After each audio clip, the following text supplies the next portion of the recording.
Seni sevdim, kimse bilmedi. İçimde kaldı, dile gelmedi. Yanımdaydın ama çok uzaktın. Bu kalp sana alıştı, vazgeçemedi. Sevdik ama kavuşamadık, kader bizi ayırdı. Aynı duayı ettik belki ama yollarımız ayrıldı. Gözlerin aklımda kaldı,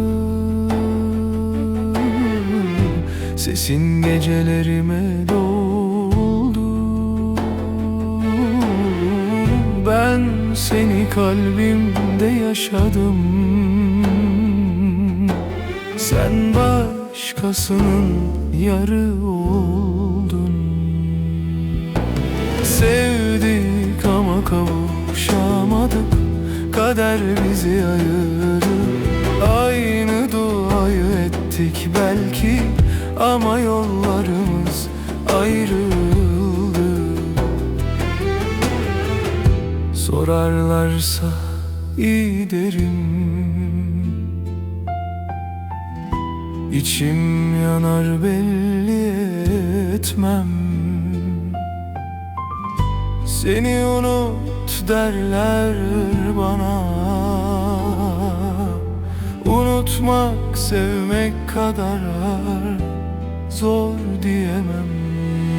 Sevdik ama kavuşamadık, kader bizi ayırdı.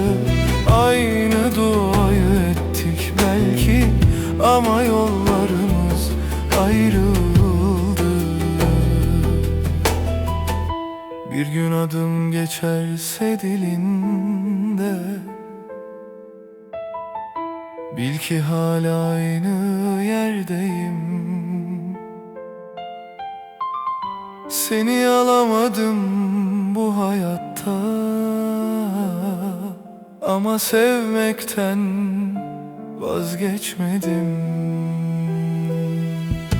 Sevdik ama kavuşamadık, kader bizi ayırdı. Aynı duayı ettik belki ama yollarımız ayrıldı. Sevdik ama kavuşamadık, kader bizi ayırdı. Aynı duayı ettik belki ama yollarımız ayrı.